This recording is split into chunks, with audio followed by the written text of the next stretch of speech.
The many forms of déjà vu and possible scientific explanations. I remember exactly when I had my first déjà vu. I was about 8 years old, and we were moving from Cyprus to Canada, to Montreal. And we were going to our home, and it was a home that, it was an exchange of a house from another house in Greece that my parents had. We exchanged it for a house in Montreal. So we had an immediate home that we owned.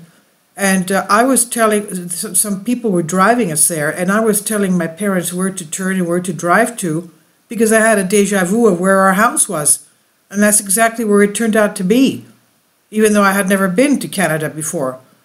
So, you know, amazing. But there are, of course, a lot of people that have déjà vu, and I want to tell you now, it's a flirting that Jesus Christ is giving you, views of the future. He's flirting with you. Now, that's my experience. Now I want to go into this article. That eerie feeling of déjà vu, common to a lot of people, though scientific explanation has far to go before it's able to fully explain this aspect of the human consciousness. Most people at one point or another have experienced a feeling of déjà vu, French for already seen. Whether or not they even realize it at the time or care to give it a label, the situation is common. You recognize as familiar something which you know you've never lived before or seen before. An object, a person, a place, a scene, an event that is a fairly common experience or even uncommon. Perhaps in the minds of some people there is something seemingly supernatural or sinister and overly thought-provoking about the phenomena of déjà vu. From a scientific perspective, however, this does not seem to be the case. Now, there are times when I have had dreams that have come out in reality. So the dream actually became material in life. Can you imagine? I'm sure that a lot of people have had that as well. Now, different types of déjà vu. Scientists who study mental phenomena such as déjà vu have taken it upon themselves, as scientists too often do, to also clarify some subcategories of the phenomenon. So when you're experiencing déjà vu, you may actually be experiencing one of the three varieties: déjà vécu, déjà senti, or déjà visit. Déjà vécu, already lived through, the most common form, occurs when there is a feeling involved in an experience, sort of an I know I've been here before feeling.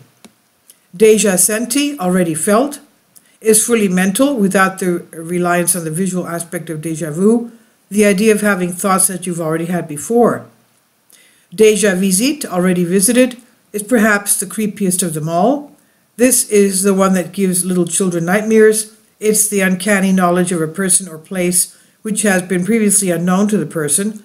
It's walking into a new building and knowing right where the bathroom is, completely unexplainable and rather rare. This is the one that's most often attributed to spiritual encounters and out-of-body or experiences, or ESP.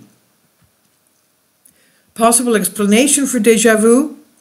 Most explanations agree that there is nothing strange happening in your brain when it plays these sort of tricks on you, nor is there something physically wrong with you, at least nothing too important. It's just a feeling. It's your mind playing tricks on you. This being said, there are a variety of explanations of déjà vu which do seem to be rather interesting, despite the fact that they avoid conspiracy theories or ESP and such things. For instance, it's been shown that there is a link between one's mental health and the occurrence of déjà vu. People with mental disorders often see the world as a little bit differently and are prone to such mental abnormalities as the perception of déjà vu. In addition, certain intoxicating substances also tend to lead to heightened déjà vu awareness, though this assertion does not particularly seem groundbreaking. More interesting theories are those which deal with real physical defects in the brain that might lead to déjà vu. Some have suggested, though with little evidence to back it up, that déjà vu might be caused by a delayed firing of neurons somewhere in the brain, inhibiting the message, or at least part of the message, for just a fraction of a second, causing the brain to process the same thought twice in quick succession. For instance, if your two eyes both saw the same event, but for some reason the message took just a fraction longer to reach your brain from your left eye than it does from your right, there is a chance that your brain may process the same event twice, making you feel like you've already seen it, even if it was only a thousandth of a second earlier. This is all scientific jargon, of course. Now, the opposite of déjà vu, most people probably don't realize that déjà vu in all its forms has an opposite as well. It's called jamais vu, never seen before. It's quite interesting as well. This is that odd experiences where you walk into a place you are very familiar with, but you have a memory feeling that you've never been there before. It's the most often suffered by those with amnesia or mental deficiencies, but every once in a while it happens to the average Joe as well. There is a moment of near panic, and then you probably realize that you were just suffering from a momentary lapse of mental functions. That happens to me when I wake up sometimes after being very tired. And I wake up and say, where am I? What time is it? What day is it? What am I doing here? And I might be in my bedroom. Right? We've all had that. Now, and so those are the basics of déjà vu. It's a phenomenon about which scientists still have much to learn, but which will hopefully be able to offer great insights into just how the complex mechanisms of the human brain truly work.